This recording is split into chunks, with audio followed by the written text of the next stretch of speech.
Vamos a dar comienzo a la segunda sesión de este congreso, que se divide en dos partes: una presentación de las últimas novedades bibliográficas del proyecto y una segunda parte en la que vamos a entablar una mesa de debate sobre el presente y futuro de este campo de estudio historiográfico, ¿no? Empezamos por el de los tráficos mejor. Vale. Pues en primer lugar vamos a hablar de este libro, El desarrollo del tráfico esclavista en la modernidad, siglos XV y XIX, que es el último que se ha publicado por el proyecto de I+D, del CATRAT, con fecha de 2024, está recién aparecido, lo coordinamos el doctor Fernández Chávez y yo mismo, y es fruto de una serie de actividades y de seminarios que se celebraron hace un par de años, si no me equivoco, y bueno, el proceso editorial se ha dilatado un poquito, pero ya está en la calle. Mi compañero va a decir algunas cosas y luego yo continúo. Pues tomando la palabra de mi compañero, voy a decir algunas cosas, todas relativas al libro. Bueno, el libro lo que tiene de virtud, si se puede destacar, para mí quizá la más importante, es la relativa a la historia comparada. Es decir, el libro trabaja con la cuestión de la trata, la cuestión de los tráficos esclavistas, desde varios puntos de vista, y para ello se utiliza, o se han reunido más bien, a distintos profesionales de otras latitudes que no son solamente España. Así que tenemos compañeros de México, compañeros de Chile, Argentina en algún caso también, aunque esta persona trabaja, es autora con el compañero de México, y se busca, y Canadá también, y se busca establecer, digamos, cuáles son las coordenadas de la trata de esclavos desde un momento muy incipiente, cuando hablamos del mundo africano, la presencia portuguesa en Arguín, a lo que me estoy refiriendo, un artículo, o capítulo, mejor dicho, publicado por Ivana Elbel, que es una persona que ha trabajado estos temas con bastante profundidad, y luego vamos pasando hacia otras tratas o tráficos, desde el mundo africano hacia América. También consideramos la exportación de textiles, sobre todo textiles de color azul, desde Filipinas hasta África, un experimento que se hizo en el siglo XVIII para poder insertarse los españoles en los tráficos esclavistas desde África, cuestión, por cierto, que no tuvo mucho éxito, hay que decirlo. O también la trata intraamericana, desde el punto de vista de un compañero chileno, Ignacio Choca Saldías, que trabaja a principios del siglo XVII con la introducción de esclavos desde lo que hoy sería Buenos Aires, más o menos, esa zona, hacia el altiplano boliviano y lo que hoy sería Chile. Estos son algunos de los ejemplos. Hay otros trabajos que se refieren a, como digo, sobre todo a la trata africana en más lato sensu, y que van desde el siglo XV hasta el siglo XVIII, XIX entrado. E incluso tenemos también la presencia de familias, incluso esclavas, en explotaciones religiosas, estudiados para Colombia por Alberto José Campillo Pardo. Esto es un tema muy interesante y que enlaza con la cuestión social que hemos visto esta mañana precisamente. Y luego también tenemos compañeros de Portugal que de nuevo hacen una aportación desde el punto de vista del enfoque de los puertos del norte de Portugal, su participación en la trata, y no estamos hablando solamente de Lisboa, sino Oporto fundamentalmente, pero también los antepuertos de Oporto, Miragaya, etcétera, Vilanova de Palmela, que son también protagonistas de estos tratos, de estos tráficos, y que tienen un rol secundario, pero importante, y que debe ser estudiado en esta cuestión. Es la trata, por tanto, aquí la protagonista, los grandes tráficos, los números, pero también las personas. No estamos hablando, por tanto, de una historia social en un sentido estricto, como a la que se han dedicado otros libros que hemos podido editar, algunos de los cuales se encuentran en la columna de mi izquierda.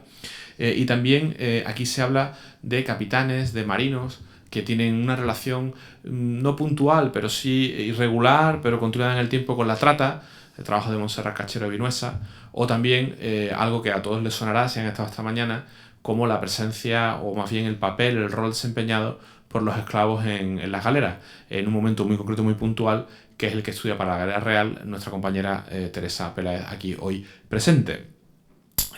Por último, hay que mencionar una cuestión relativa a uno de los máximos intereses que tenemos como proyecto de hace tiempo, que es la cuestión de la historia comparada y conectada. Entonces, tratamos de comparar y conectar todos estos espacios geográficos que estamos aquí comentando, que van desde la Europa continental, la fachada de la península ibérica, África, Filipinas, América, trata intraamericana también, el mundo mediterráneo a través de las galeras, pero también nos interesa comprender todo esto en la larga duración y entender, y esto es fundamental, la especificidad histórica de cada uno de estos momentos.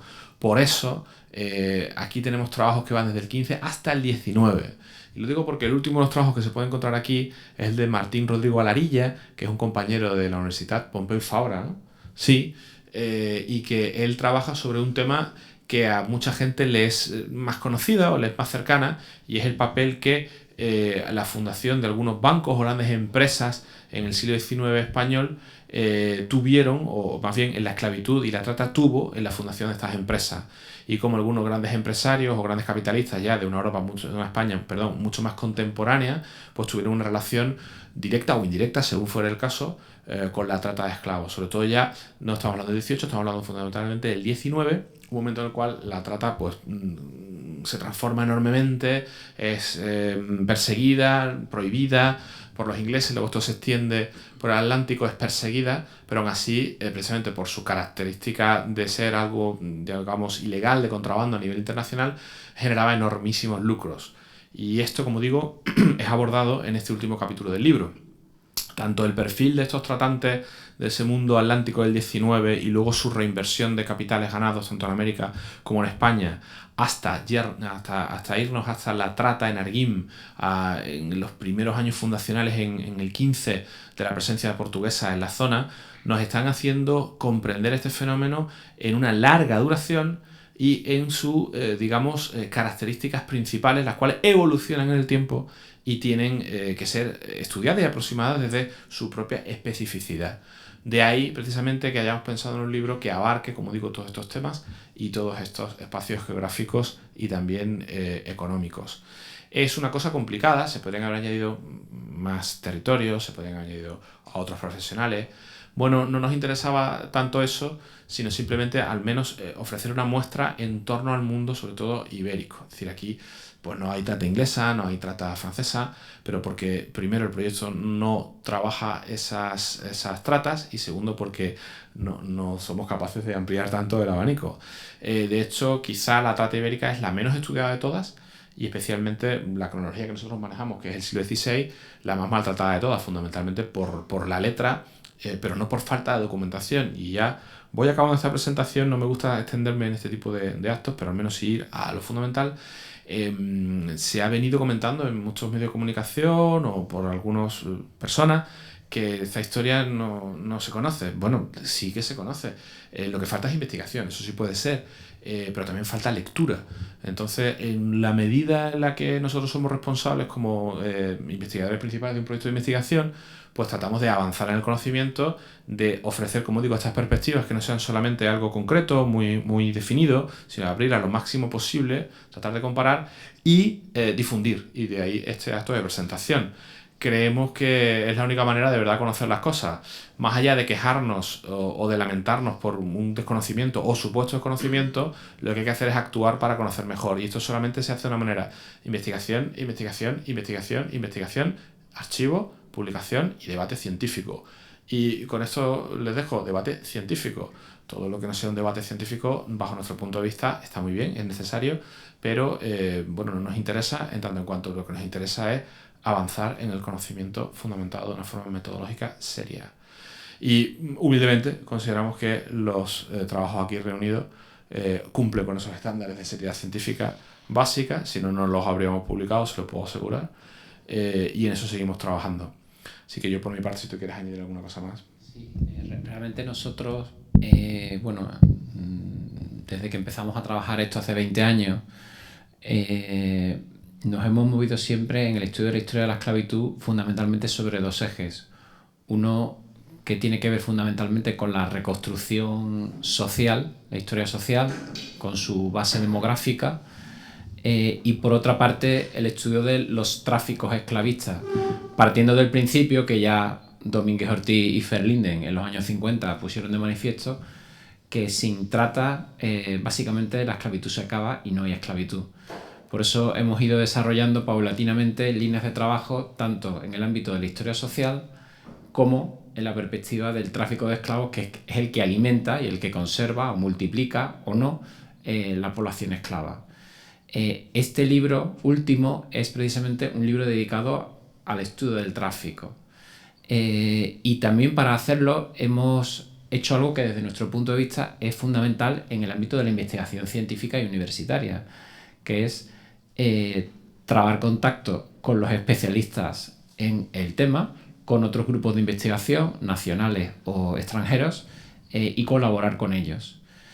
Por eso no es casual que este libro se abra con un capítulo de Ivana Elbel, porque Ivana Elbel, aunque es una historiadora que trabaja en Canadá y no es muy famosa, sin embargo tiene un trabajo que se publicó en los años 90 en el Journal of African History, que es el trabajo seminal y fundamental que explica los primeros 60-70 años del tráfico negrero, cuando el tráfico desde África se dirige hacia la península ibérica antes de que los flujos empiecen a ser desviados en la década de 1520 hacia el Caribe. El trabajo de Ivana Elbel es absolutamente fundamental, además inigualable por la calidad metodológica y documental sobre la que está construido. Y por eso quisimos que en este libro sobre el desarrollo del tráfico esclavista ella fuera la que escribiese el primer trabajo, que como decía Manolo, se refiere al comienzo, a esa factoría de Arguim. Arguim es un cacho de tierra literalmente enfrente de lo que hoy es Mauritania, un sitio hoy inhabitado e inhabitable porque además hoy ya no hay agua potable, pero donde los portugueses construyen una factoría desde la que conectan con las rutas comerciales transsaharianas, y hacia esa factoría en la costa realmente es una isla, una península, un sitio digamos defendible frente al continente. Desde ahí los portugueses desvían las rutas del tráfico del oro que cruzaba el Sáhara en las caravanas y del tráfico de esclavos negros que vienen de regiones más al sur. Arguim juega un papel determinante en la historia de la trata porque cuando se empieza los primeros barcos, vamos a decirlo de otra forma, los primeros barcos negreros como tales, con contingentes importantes, estamos hablando de contingentes de 80, 100, 120 personas, 120 esclavos, que son enviados de forma directa desde África al Caribe, eso sucede a partir de 1519, 20, 21, eso se hace desde Arguim. Y por eso consideramos que Ivana Elbel, que es quien mejor conoce eso, debía, con todo lo que su investigación había progresado, escribir este primer capítulo sobre Arguim. Luego realmente este libro comienza con el comienzo de la trata negrera hacia América, ¿no? Y a partir de ahí se extiende en el tiempo. La cronología larga precisamente pretende poner de manifiesto la continuidad, pero también las transformaciones que supone este tráfico. La colaboración con Ivana Elbel, la colaboración con el grupo del profesor Martín Alarilla de Barcelona, que ellos estudian en el siglo XIX, y con otros colegas de otras universidades, es otro principio fundamental de la investigación científica que nosotros intentamos practicar y que aquí reivindicamos. O sea, no hay investigación si esa investigación no culmina en la publicación, en la discusión científica y en la puesta en común. Y para eso hace falta la colaboración entre los investigadores y los proyectos de investigación de los distintos países, universidades, donde hay gente que trabaja un tema. Eso es un principio fundamental de la investigación y además debe basarse en el respeto y en la valoración mutua, cada uno adoptando las perspectivas, los enfoques, obviamente, que estime oportunos.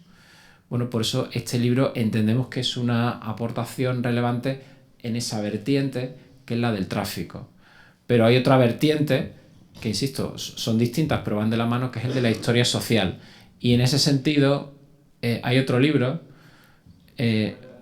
Sí. No, empieza con el de las esclavas y sigue Javier porque tiene más enjundia. Bueno, este libro se titula Esclavas, horras y libres, historias de mujeres en los mundos ibéricos, siglos XVI-XIX. Lo coordinamos el profesor Pérez García, Eduardo Franza Paiva y Manuel Fernández Chávez y yo. Es un libro que nace fruto de un congreso que se celebró en finales de septiembre de 2022 que forma parte también del convenio de colaboración interinstitucional que la Universidad de Sevilla tiene suscrito con la Universidad allí Federal de Minas Gerais de Brasil. Es el resultado ya de más de una década de colaboración entre ambas instituciones, con ya pues prácticamente más de 10 actividades ya, ¿no? De congreso, de movilidad docente. Y este congreso giraba en torno a la mujer, pero no desde una posición, por supuesto, de ¿cómo decirlo?, de sumisión, ni tampoco como cierta historiografía está tratando de situar a la mujer, a las minorías, que prácticamente parecen que son superhéroes. Es decir, la mujer dentro de su historicidad y de su especificidad territorial. ¿Por qué? Porque en este trabajo se encuentran artículos sobre la península ibérica, por supuesto, la América española, Brasil y también la India portuguesa. Es decir, es una historia global, o al menos de los mundos ibéricos, en torno a la mujer. Está compuesto por 21 capítulos, con historiadores de Brasil, España, Italia, Portugal, Inglaterra, Estados Unidos, y se divide en 4 ejes. El primero, un eje historiográfico de 2 artículos, uno firmado por el profesor Pérez García, en el que realiza una arqueología absolutamente necesaria sobre la historiografía de la esclavitud en España en torno a la figura del padre de la misma, Antonio Domínguez Ortiz. Aquí podrán encontrar qué fuentes, qué referencias empleó don Antonio para ese trabajo seminal sobre la esclavitud en Castilla, que se publicó en 1952, pero que en realidad ya había dado sus primeras notas en El Orto y Ocaso, el libro, bueno, que sigue constituyendo uno de mis favoritos, que lo publicó en 1946. Es decir, esta historiografía tiene ya más de 7 décadas, se dice pronto, entonces no ha tenido o no ha dejado de tener continuidad. A continuación tenemos un trabajo de Eduardo Franza Paiva, en el que realiza también un utilísimo y pertinente capítulo en torno a la historiografía brasileña. Es decir, cómo la historiografía brasileña ha situado a la mujer en contextos esclavistas, y hace un recorrido absolutamente pertinente en cuanto a la historiografía brasileña se planteó cosas que el resto de historiografías del mundo solo ahora estamos empezando a colocar, a situar en el debate historiográfico. A continuación vienen otra serie de artículos, o de capítulos de libros, mejor dicho, en torno a historias comparadas conectadas, historias sobre la maternidad, que es el que hago yo, historias sobre mujeres concretas, o sea, historias microhistóricas, ¿no?, de mujeres que realizan viajes transoceánicos, que dirigen negocios, mujeres en la literatura también, que lo firma Diana Berruezo. A continuación vienen una serie de capítulos, son muchos, no tengo tiempo de enumerarlos, sobre las Américas, es decir, diferentes espacios, Brasil, la América española, y por último, como digo, una serie, o sea, son 2 capítulos que lo cierran en torno a el papel de la mujer en el contexto esclavista de la India portuguesa, porque se nos olvida que en esos mundos ibéricos hay espacios que están en el Océano Índico o incluso en el Pacífico. Es decir, la historia atlántica, bueno, pues se ha quedado un poco pequeña para la complejidad de aquellos espacios. Y bueno, en definitiva es un libro muy denso, que costó sangre y sudor y lágrimas editar, historiadores muy diferentes, de tradiciones completamente diferentes, aproximaciones diferentes, pero absolutamente enriquecedor, y creo que cubre un hueco absolutamente imprescindible, y tanto por la cantidad de fuentes utilizadas como la variabilidad de perspectiva, de análisis, de aproximaciones, de contextos, no solo espaciales o temporales, sino cotidianos. Y bueno, nada más, doy paso porque vamos un poco justitos ya, a Javier. Bueno, buenas tardes. Yo quisiera empezar con una disculpa y un agradecimiento. Bueno, y antes, no, voy a ser breve, no hagan caso a lo que ha dicho el profesor Pérez García, esta vez me comportaré, seré bueno y seré bastante breve. La disculpa por no haber estado esta mañana aquí con ustedes, mis obligaciones me lo han impedido, y agradecimiento a Teresa y a Eduardo, por los organizadores de este congreso, y también a los investigadores principales del proyecto, Rafa y Manolo, por todos estos años, porque el libro que tienen ustedes aquí es el fruto de todos esos años de colaboración en el proyecto, gracias a su labor, que empezó todo en una asignatura, técnicas y metodología de historia moderna, cuarto grado de historia. Me dijo el profesor Pérez García que si me animaba a echarle un vistazo a los papeles, a un archivo de aquí de Sevilla. Vi la palabra esclavo y ahí ya estamos, de ahí a hoy. Han pasado ya muchos años y ya empezó el gusanillo de los documentos. Yo estuve en 2017 en Granada investigando sobre los miembros de la élite municipal de la ciudad, en el archivo de la Chancillería de Granada, que si ustedes no lo saben es uno de los archivos judiciales más importantes de España. Surgió ante mí, como dirían muchos investigadores, que los esclavos de repente aparecen ante nuestros ojos, aunque estemos investigando otra cosa, siempre aparecen los esclavos. Empezaron a aparecer pleitos de esclavos. Yo no tenía mucho conocimiento sobre eso, no sabía que hubo tantos esclavos en los tribunales de la Corona de Castilla entre los siglos XVI y XVIII. Y empecé a indagar, vi que además eran pleitos de libertad, también había pleitos criminales, vi que además esos pleitos los ganaban y que además había muchos testimonios personales. Se notaba, uno podía indagar en la voz del esclavo a través del documento. Por tanto, se lo propuse, el tema original de la investigación era otro, muy distinto. Le propuse él aceptó y empezamos la tesis doctoral, que tuvo lugar desde el año 2017 hasta 2022, año en que leí la tesis doctoral. Este libro es el resultado de esa tesis. Me considero una persona con suerte, dado que la mayor parte de las tesis doctorales en España no se publican, tesis buenas como esta, incluso mejores, no se publican. Es bastante complejo publicar hoy día en España, y así que me considero afortunado.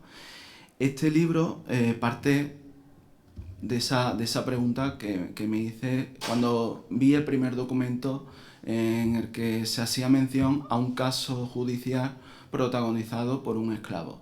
¿Qué tipo de pleitos son? ¿Cómo estas personas tuvieron que llegar a la justicia? ¿Y qué casos, qué circunstancias atravesaron? Por tanto, en esta investigación el objetivo era indagar en los esclavos, en el protagonismo que tuvieron los esclavos en los pleitos judiciales, en una cronología bastante acotada entre los años 1570, después de la rebelión morisca, hasta el año 1700, donde ya se ve ese declive de la población esclava, principalmente en Andalucía, a lo largo de la segunda mitad del siglo XVII. En este caso, la base documental principalmente ha sido la del archivo de la Chancillería de Granada. También se han utilizado documentación procedente de archivos municipales, en este caso archivos como el de Antequera, que están digitalizados, archivos como el de Écija, también el municipal de Granada, y también el Archivo Histórico Nacional. Yo quiero decirles que si el archivo de la Chancillería de Granada no hubiera permitido fotografiar la documentación, difícilmente hoy estaría aquí ante ustedes, porque en esta investigación se hicieron casi 11.000 fotografías. Se consultaron 11.000 documentos, y sin esa fotografía habría sido una tarea totalmente titánica e imposible para una sola persona en el tiempo en el que duró la investigación. Como saben, o si no lo saben se lo digo, el archivo Tribunal de la Chancillería de Granada era un tribunal de apelación. A través de su documentación vemos documentos que proceden de tribunales de primera instancia, tribunales locales, desde el Tajo, que es la jurisdicción desde el norte del sur del Tajo, todo eso dentro de la Corona de Castilla sería la jurisdicción de la Chancillería de Granada, incluyendo Orán y Melilla. Por eso la documentación que encontramos es tan variada, encontramos una geografía de la población esclava muy interesante porque nos permite consultar documentos procedentes de tribunales que de una forma sin estar reunido en un único archivo habría sido totalmente imposible. Esa heterogeneidad geográfica se ve en el primer capítulo. Este libro se divide en 4 capítulos.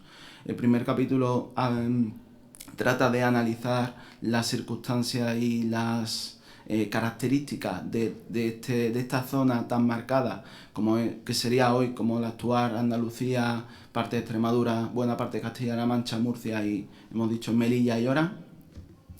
Trata de analizar las compras y ventas, trata de analizar también especialmente las circunstancias concretas de una ciudad interesantísima por su situación geográfica como es Orán, donde encontramos 2 familias judías. La presencia de judíos estaba permitida en Orán hasta buena parte del siglo XVII. Encontramos familias judías como los cansinos y los saportas, que participaban activamente de la trata esclavista entre el norte de África y la península, y también las familias, los gobernadores civiles que estaban a cargo de Orán. Vemos cómo participaban en la trata y cómo eso tuvo su eco en la documentación judicial. Por supuesto, estamos ante una documentación judicial y encontramos pleitos criminales. Los esclavos en esta época, esclavos libres y libertos, cometieron delitos y fueron víctimas de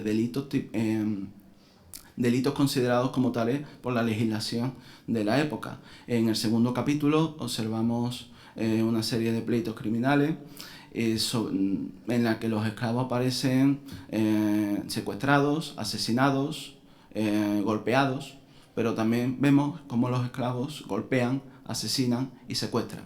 Todo ello en base al deber que tenían con sus amos. Vamos a ver que el procesamiento judicial del esclavo va a ser una variante más de los malos tratos que sufría por parte del dueño, porque el esclavo se veía obligado por sus circunstancias a actuar, a cometer delitos y obviamente el perjudicado acababa siendo en mayor medida el amo.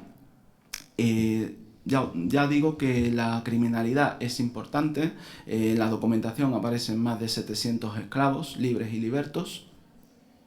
Y por supuesto, ya la segunda parte, los siguientes 2 capítulos, sería en torno a los pleitos de libertad.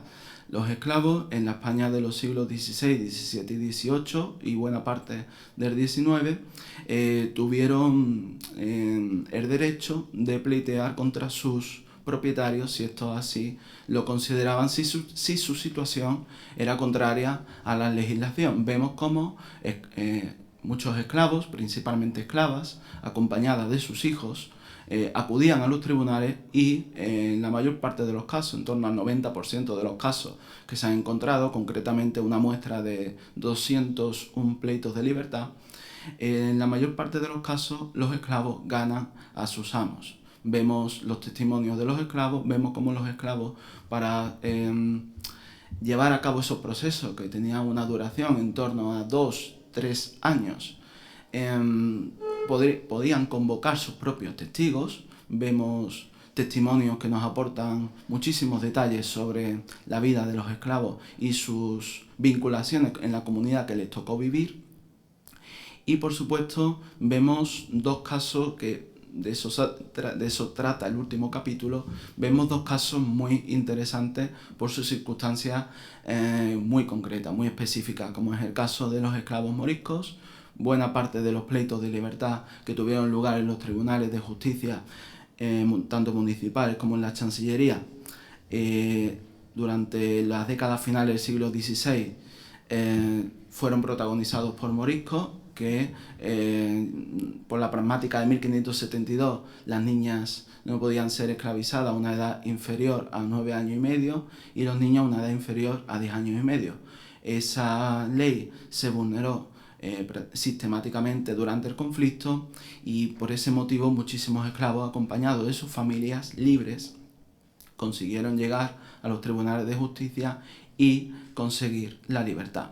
Vemos el caso de los moriscos y vemos también el caso de esclavos de origen asiático. Tenemos esclavos que procedentes de la India de Portugal acaban llegando a España por la vía de Portugal, por Lisboa, y pleitean porque consideran que su situación, su captura fue ilegítima, fue contraria a las leyes. Tenemos esclavos con testimonios muy interesantes que nos ilustra la complejidad de la trata en los mundos ibéricos, esclavos procedentes de Bengala, esclavos procedentes de la propia India y esclavos también procedentes del lejano Japón. Todo ello nos da, en resumen, todo esto nos da luz donde antes no había. Se sabía poco sobre la repercusión, el protagonismo que tuvieron los esclavos en los tribunales de justicia. Con este libro se sabe más, y eso es lo que he pretendido en estos años. Yo creo que al final, en cada investigación, uno lo que tiene que decir es que ha disfrutado. Y en este caso, pues ha sido así, y me alegra estar ante ustedes hoy aquí. Muchísimas gracias.